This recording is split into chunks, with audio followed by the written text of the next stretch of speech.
Alright guys, we're back. I'm in a different location now. I had to stop earlier because my mom got here and she was here helping with Alex all day, and I was very thankful for that because like I mentioned before, I didn't sleep very well last night, and so I was able to sleep during the day today and help with a little of my head cold recovery here. As you can hear, my voice is like even worse at night. I'm definitely very congested still, and I still seem to be holding on to a little bit of this low-grade fever. It was gone in the morning, but then in the afternoon it came back just like a mid-99, like not real high, but enough to make me just have that kind of little bit of that fevery feel. So that's like going on day 3 of a low fever now, so I am just hoping and praying that tomorrow it gets better. Since you can't take normal cold medicines when you're pregnant, I was just going to mention the things that I am taking to help with this cold. I remember when I was pregnant last time, my midwife told me about elderberry syrup. It's just like a traditional medicinal herbal thing that people have used in the past for boosting the immune system during cold and flu season. So, and she said that it's safe during pregnancy. So I'm trying that again now, and it tastes nice. It's really sweet because it's from elderberries. So I've been just taking 1 teaspoon about 4-ish times a day. And the other thing is my Neti Pot. Probably a lot of you guys have seen these before, but it's basically a nasal irrigation thing. This is a traditional medicinal thing to do in India, but it's really simple. You basically just put a saline water or salt water in here. You just put like warm water and add some of the salts that come with this in the correct ratio. You have to get it right so the salt is like the ratio in your body. And you basically just like put it in your nose and it like comes out the other side. So I've been doing that a little bit, although I've been so congested that it like doesn't even go through. I know it's really gross, sorry. I also have the like modern version of it where it's like a little spray bottle where it like sprays it up into your sinuses. And I've been using that in the shower, and that does help a little bit too, and just taking a warm shower and letting the steam do its magic has been helping as well. So the last thing I've been using is just a eucalyptus essential oil. Eucalyptus has decongesting properties to it, so it smells wonderful. And so I've just been like mixing a drop or 2 of this with a little bit of coconut oil and just like rubbing it right under my nose. It's kind of like a natural Vicks almost, but it's just eucalyptus oil. Anyway, moving right along. Since I know we're covering 3 weeks worth of information here, I'll try and go through it fast because I know this is already going to be a long video, and I apologize. I've just noticed that while I'm pregnant in general, my physical needs are very sudden and urgent. You know, it's like when I'm hungry, I gotta eat now. Ain't nobody is gonna get between me and my food because somebody might get hurt. And it's the same thing like when I have to pee. It's like all of a sudden I've gotta go, and if I don't go right now, I'm gonna pee my pants. So anyway, it's really interesting what those hormones do to your body and make everything so urgent. So just some of the other ones that I've continued to have is just the bloating. Oh my gosh, I'm just continuing to have a crazy amount of bloating.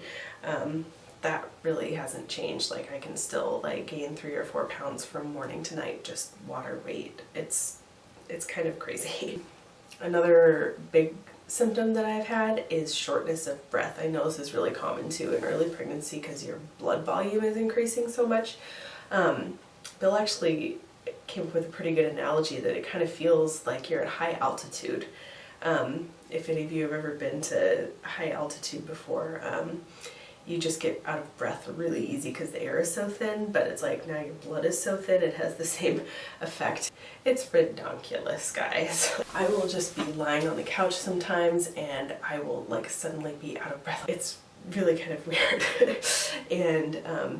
And just like going for walks and stuff, just like a normal walk on like even a level surface, I'm like out of breath. I'm like, oh my gosh, am I really that out of shape? I don't think it's that bad, but I'm like, oh yeah, I'm pregnant. Another fun one I've been getting is heartburn. Oh boy. I woke up last night at like 4 in the morning and it's just this horrible heartburn, just like everything up in my throat, and I had to get up and like eat some crackers and that actually helped more than anything else, was just eating a little something, and then I was able to fall back asleep. But I had to like sleep in a reclined position because it was that bad. It's pretty uncomfortable. The relaxin hormone really relaxes everything, including your esophagus, so fun times. Along with that, I've been getting what Bill lovingly calls hiccups.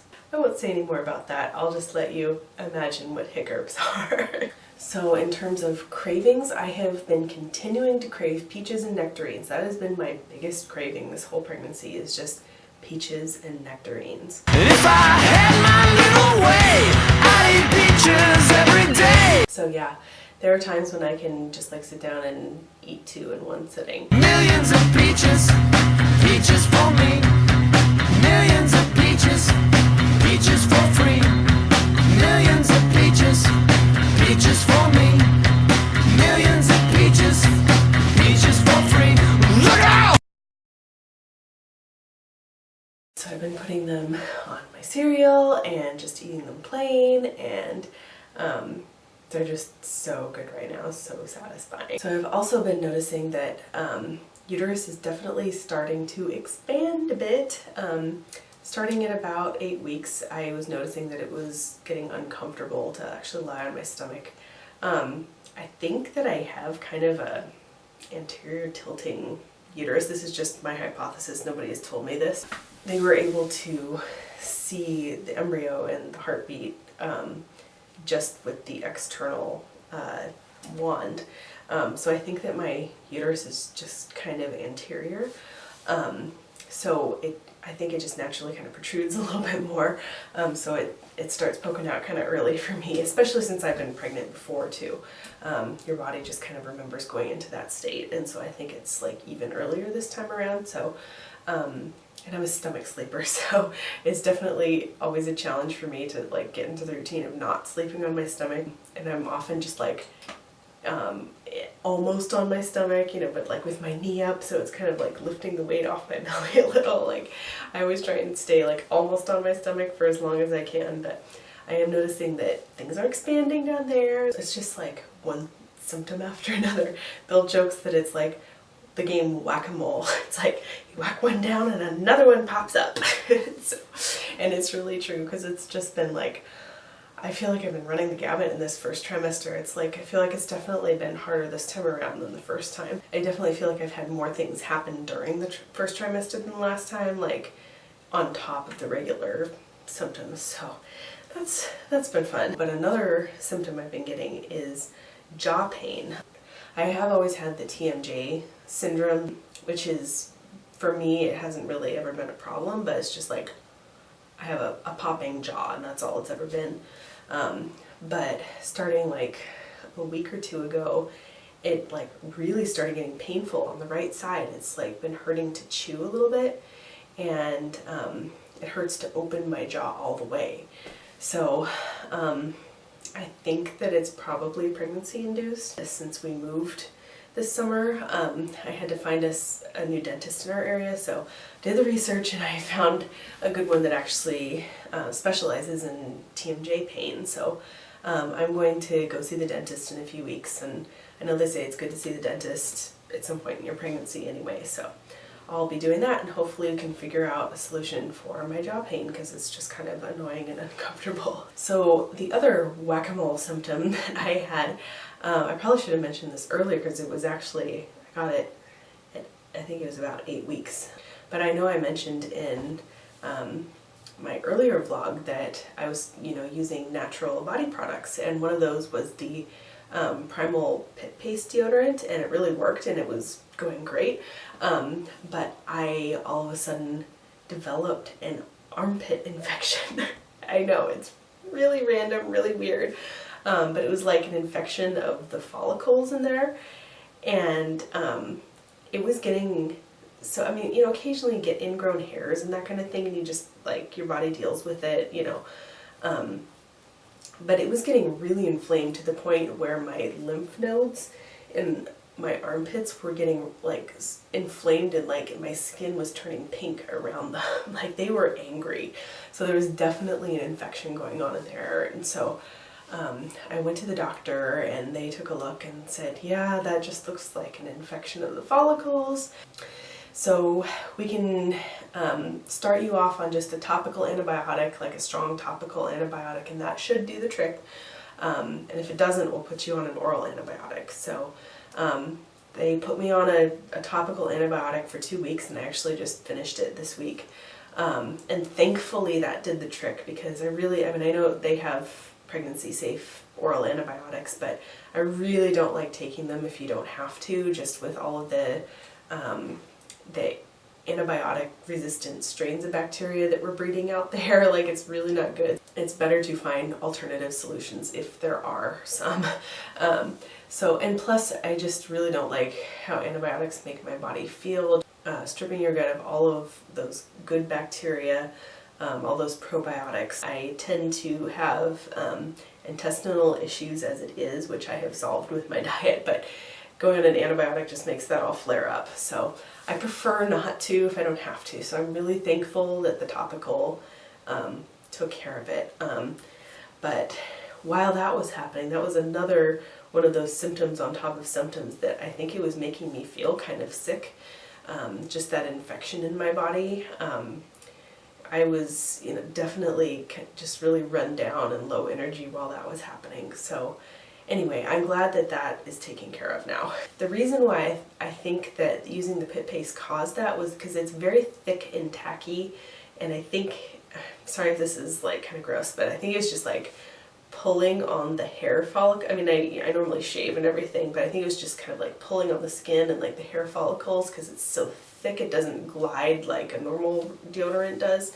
So I think that that's maybe what was causing it. So my new solution now is that I just put some coconut oil on there first, and that just makes it glide on really easily. And so far that's been working beautifully. So, I was thinking, oh, maybe I'll just go back to my regular deodorant, but I'm giving this a try and it seems to be working, so I think I will keep doing that. So another big thing I wanted to talk about was my first midwife appointment that I had at 8 weeks.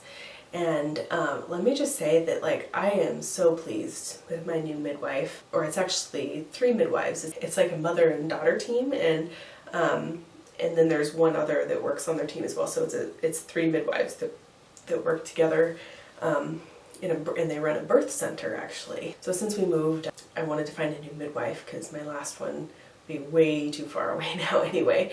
But I was actually very pleasantly surprised. Just since I hadn't really had an experience with other midwives before, like, it's really interesting noting their differences now. And I think that I'm gonna like these midwives actually a little bit better. Like, my last midwife was great, but she had some kind of extreme views on things, and I've mentioned that I'm crunchy, but I'm moderately crunchy. I am all for having midwife assisted births for uncomplicated pregnancies. All of the studies showing, like, that's how they do it in Europe, and they have way better birth outcomes than we do. They spend way less money on birth there than we do here in the US. So for all those reasons, like, I am so for having natural birth with a midwife. But at the same time, I really do think that there are things that we really need conventional medicine for during pregnancy. Especially if it's a complicated pregnancy. Those are really the women who should be going to OBs, because that's what they specialize in, is complications. So yeah, my last midwife was very vehemently against ultrasounds. Granted, I feel like they've done some studies suggesting that maybe it's like it actually is loud for the fetus. Those waves are loud to their ears. But she was thinking that, like, it can do all this damage that we're unaware of, and yada yada yada. And, like, while I think that we shouldn't overdo it on the ultrasounds, like, I don't think that we should just be doing it like every week just because it's fun to see the baby. I do think ultrasound is a very important tool during pregnancy. I generally have 3 to 5 during the whole pregnancy, and I feel like that's perfect. That's what I did with Alex, and he is just fine. And it just gives you so much information that you need to know ahead of time, and just gives you a lot of peace of mind too. Doing the first ultrasound that we did at 7 weeks, or the end of 6 weeks, especially since I had had previous miscarriages, it just gave me so much peace of mind to see that little embryo there and see the little beating heart. And the peace of mind that that gave me is totally worth it for that early ultrasound, and just making sure you have your dates right and everything. I also like to get the 13-week ultrasound because they do all the scanning for diseases and whatnot, which they also do at 20 weeks when they do the full anatomy scan. I like to have that done just so I can know if there is a problem.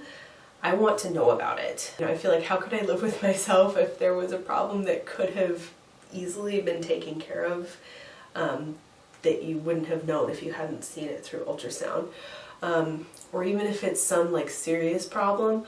I also want to know just so I can like mentally, emotionally, and spiritually prepare. And also just the gender. I know that some people are really against finding out the gender and everything, but like, I'm not one of those people. Like, I'm impatient, and also not only that, but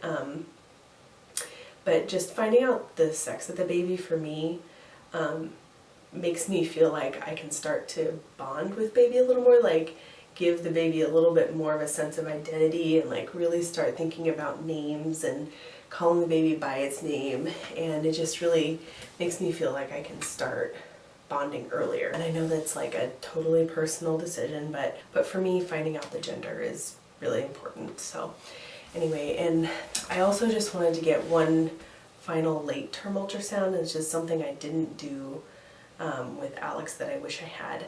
The reason being, because long story short, Alex had a really short cord. It was just like a foot long, and normally they're like 3 or so feet long. And so basically I was like pushing against the resistance of his tightened cord as I was pushing him out, and which was part of my prolonged labor. There were other reasons as well, but the moment he came out, it broke. And that can kind of be an emergency situation, but thankfully, unlike some people think, like midwives are actually trained medical professionals. They can do just about everything that an OB can do except a C-section. They have all the same tools. They have them there with them. So they dealt with it beautifully. They clamped the cord and they monitored him really closely to make sure there were no signs of infection or anything like that. And he was totally fine. So thankfully it was a non-issue. But I think that next time I would like to know if that's something we're going to be dealing with, so I can just know my options. So anyway, those are my reasons for wanting to do ultrasound and why I think that it is important to have a balanced view about that. And it is nice to feel like I'm on the same page with my new midwives about that, which is really nice. The final thing, I really like my new midwives because I feel like we're on the same page in terms of diet. I mentioned that we had changed our diet around and had our fertility problem virtually go away. And she asked me like, oh, what is this diet that you're doing? And I told her, oh, like a traditional diet, like Weston A. Price, nourishing tradition. She's like, oh yeah, like my family drinks raw milk and does some of that stuff too. I was like, are you serious? That's awesome. And so she was totally familiar with that diet and is totally supportive of it. And along with that, she's like, yeah, my family drinks raw milk, and like she totally understands the true risk of when raw milk is dangerous versus when it's not. Because there are so many misconceptions about that, but it really comes down to your source. Where are you getting it from? And so she mentioned a couple of the dairies in the area that have a really good reputation and that are known to test their milk weekly and always come out clean. And though that happened to be one of the dairies that we were getting milk from anyway, so I just think that that is so awesome. She's like, I'm totally okay with you drinking raw milk while you're pregnant as long as you're getting it from one of the really good reputable dairies. And I'm like, oh my gosh, gosh, that's amazing. I would never have heard that from an OB, because they just make blanket assumptions about things like raw milk and like what true risk is. And I just feel like she had a really good grasp about that. And we're really on the same page about that. So I was like, oh, that's amazing. So I started drinking raw milk again. And honestly, I'm so glad to be back on it, because like my body can tell the difference. Even just going for a few weeks on even if it was good stuff like the low temp pasteurized milk, my intestines could tell the difference. Like, you know, I have a history of like IBS and intestinal problems, and it was, some of that stuff was starting to crop up again, and going back to raw milk, it really like went back down again. So I can really tell that it makes a difference for my body. And I think that it's just chock full of a lot more of the nutrients the baby needs too. Since all of the good stuff is there, it's not killed with the pasteurization. So I know that's like a totally controversial thing, drinking raw milk while pregnant, but like after having that conversation with my midwife, I feel really at peace about it now. So glad to be back on the raw milk. The other thing she mentioned was, I had told her that I had gone cold turkey on coffee, and she said, you know, you really don't have to. I was like, really? Even the first trimester? She's like, yeah, they did this study, I think it was Sweden or something, and they did a controlled study with like thousands of pregnant women. One group had no caffeine and the other drank coffee daily. And they, like 5 years down the road, they assessed their kids to see if there were any differences in their birth outcomes and like behavior. And they basically found zero difference between the kids whose mothers drank coffee and whose didn't. So, I mean, granted, it had to be 5 cups of coffee a day or less. They did notice mothers who drink more than 5 cups of coffee a day, like kids were more likely to have ADD and that kind of thing. But I'm like, 5 cups of coffee a day, like, you know, yes, I live near Seattle, but I'm not that much of a coffeeaholic. Like, I just have to have my 1 cup a day. That's really all I have. Occasionally 2 if it's a rough day. So she's like, yeah, I'm totally okay with you drinking your cup of coffee a day. I was like, oh, thank you. And it's really nice because I haven't been drinking it while I'm sick because it doesn't sound good to me, but on the days when I haven't been sick, just having that 1 cup of afternoon coffee is just, it really helps me get through the day. So it's really nice to have that little routine back as well. I'm really impressed with my new midwife team, and I'm really excited to be working with them. And I really like seeing the birth center too. It's just a gorgeous birth center, and we're thinking of maybe going that route this time rather than home. I'll probably talk about that later too, but anyway, so I'm excited to be working with these midwives. So the very last thing, I know this is so long, I'm sorry guys, but there's just so much to cover in 3 weeks worth. But the last thing I wanted to mention was I actually finished my session of acupuncture for the first trimester. I actually was supposed to go today, but since I was feeling still pretty darn under the weather, it's a long drive for me to get there. It's like almost an hour drive, and I didn't have it in me, and so I actually canceled my last appointment for today.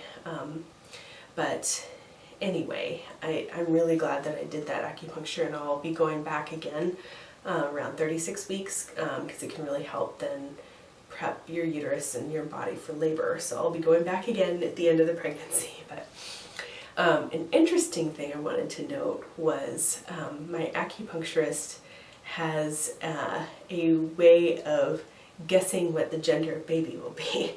And he did this with Alex too, and he was right about him being a boy. And he says that, you know, he keeps track of whether he's right or not, and like keeps track of his statistics, and he says that he has about an 80% accuracy rate. So it's not perfect. Every once in a while somebody will come back and say, you were wrong. But I know this totally sounds like totally hippy-dippy to some people, but I guess it's part of like traditional Chinese medicine. But they can tell by feeling your pulse, like if it's stronger in the left, then that indicates boy, and if it's stronger in the right, it indicates girl. So you can believe what you want to believe about it. Like, I do take it with a grain of salt. I'm not taking it super seriously. But he tested me like at the beginning of a session and at the end of a session, and then he did it the next week as well. And all those times agreed. So he thinks it's a boy, but we'll see if they're right. I'm thinking of maybe trying some of the old wives' tale stuff just because it's kind of fun to do. I really don't take this stuff that seriously, and you know, the only thing I really take seriously is the ultrasound when they definitively tell you one way or the other. But anyway, so my acupuncturist thinks it's a boy. We'll see if he's right. I haven't really had a strong intuition one way or the other, so, but we'll see. I might try the IntelliGender test too, and maybe I'll do a video of that. So that's it, guys. Thank you for bearing with me. I know it's a really long one today. I'll show you my belly for 10 weeks. You know, it's the end of the day now that I'm recording the last part of this video, so I am pretty bloated at the end of the day. That's kind of how it goes. Forgive my sweatpants. That's just the mode that I've been in, being sick the last couple days. But anyway, here's the belly. All right, guys, here's the belly for 10 weeks from the side and the front and the other side. So definitely expanding a bit and got the bloating going on a bit. I definitely am looking pregnant now. So anyway, thanks for watching, guys. Thanks for bearing with the really long video today. Subscribe if you haven't already, and click the thumbs up button if you'd like to see more videos like this, and we'll see you next week. Bye, guys. Moving to the country, I'm gonna eat a lot of peaches. I'm moving to the country, I'm gonna eat me a lot of peaches.